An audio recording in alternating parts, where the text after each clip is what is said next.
Hello, this is Mark from Tech for Anyone, and today I'm going to be talking a bit about using public DNS servers over your ISP supplied ones. For a little background, the DNS system is basically what translates URLs of names like google.com or Tech for Anyone into IP addresses, so that way your system can actually get the information from the website or system over the internet. Now, the reason you want to use a public DNS server over your ISP one is generally for reliability. ISP ones tend to be overloaded or have issues where they are not as quick as some of the public DNS servers.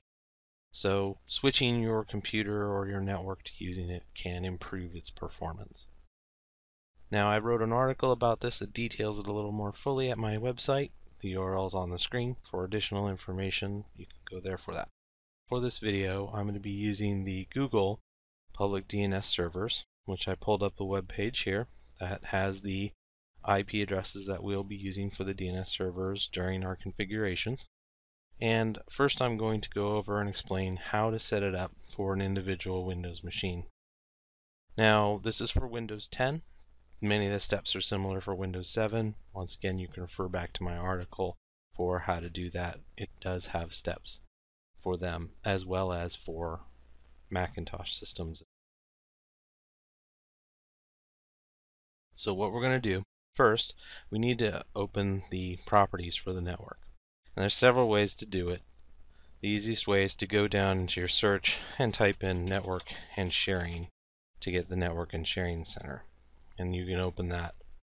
The other way in Windows 10 is a little more complicated, takes some more steps. You go to the start menu, you select settings, you select the network and internet, and then you select the type of network connection you're doing. In this case, I'm doing Ethernet versus wireless. Select that, and then open the network and sharing center there. Once you're at the network and sharing center, this is where you need to get just the settings. First, you want to get to your view your active network setting. On the right hand side of that, you're going to see a connections and the name of the connection with a link. Click on that link and it's going to open the status page. From the status page, you're going to go down and select properties. This is going to bring up the actual settings that we can adjust, but you're not there just yet. There are two different types of IP networking. The first is IPv4, which is the most common. So look for the Internet Protocol version 4, click to highlight it, and then select properties, and it'll bring up the actual page with the information. Most people's computers are set to automatically attain IP address and DNS information from their routers, so they don't need to do the configurations. Now, if you want to use an alternate DNS, you need to select the Use the following DNS server addresses box. Once that's done, you have two different boxes which are available to use. As I said, we're going to be using the Google servers, which for IPv4 is 8.8.8.8 and 8.8.4.4. So what we're going to do for the primary or preferred DNS server, what you're going to do is basically type those numbers in. So 8, then a dot, then 8, then dot, then 8, a dot, and 8. Then click down in the alternate DNS, press 8.8.4.4. Once you have those in, go ahead and hit OK, and then it'll save those DNS servers.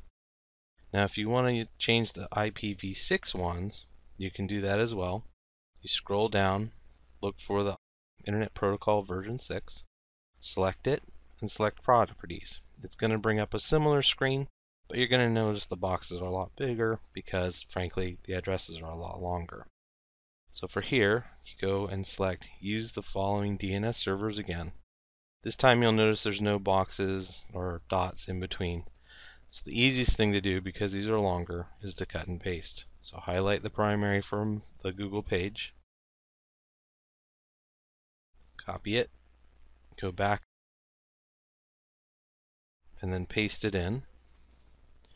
Or you can type it manually, which I'll do for the secondary, which is 2001 colon 4860 colon 4860, then 2 colons and 8844. And it's important you get that syntax right, because if you don't, it's going to fail. Once you have those in, you can go ahead and click OK, and the information will be saved. So that's how you can set it up and get it working there. Once you have those changes made, you want to verify that it'll actually work. The easiest way to do this is go to a web browser, open up a page, and then put in a website and see if it actually loads. If it loads, your DNS is working. Otherwise, it's going to give you a failure about the name being unavailable. So that's how to set it up for your network connection for a specific machine. If you want information about how to do it for Mac, once again, you can refer to my website, and it has instructions on Mac OS X. Also, in addition, if you do a search for using Google Public DNS, their page also has instructions for it as well. The only drawback to using this method is that you have to do it for each machine and each device, which can be a very, very tedious and long process.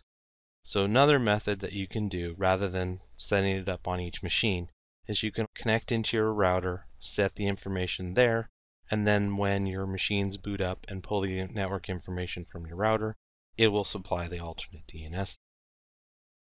Steps for doing this are going to vary depending upon the network devices you have. For me, I have an Apple Airport Extreme here, and what I'm going to do is show the steps for doing it. The steps for other routers are going to be similar. You want to basically look at the documentation for your router to determine how to do it. For the airport utility, there's a section for internet. This is where you set all your internet information.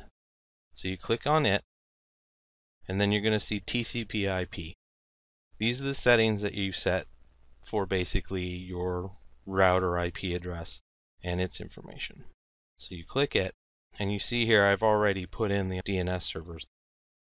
And you'll see the DNS, I've put in the 8.8.8.8.4.4 DNS servers, which is the IPv4 DNS servers. Once you put those in and you update your router, the next time that your machine boots up and requests the DHCP information, it'll automatically pull and use those servers instead of using the DNS supplied by your ISP. Once again, I suggest that you set and verify the information on a system first to test it before you actually log into a router and set it up to use the public DNS instead of using the ISP supplied ones. Now, one other thing that I haven't mentioned is that some ISPs do block using external DNS. So that's why it's important and critical to test it on your own machine first. If it fails to work there, your ISP may very well be blocking the external DNS, and you'll be forced to use your ISP DNS. There are other public DNS servers outside of Google. If you're looking for some, just go to any web search engine and go ahead and do a search for public DNS servers. You generally want to use ones that is geographically close to you. Google can be used worldwide, but if you're, say, in Asia, it may not be as fast as using a public DNS that is located within the Asian region because of the network distance. So those are some of the tips on how to get your DNS set up to use a public DNS. You may find that it is more reliable than your ISP. I certainly do, and actually recommend using it this way. So there's the information. For further details on this, you can once again visit Tech for Anyone on my article about using public DNS.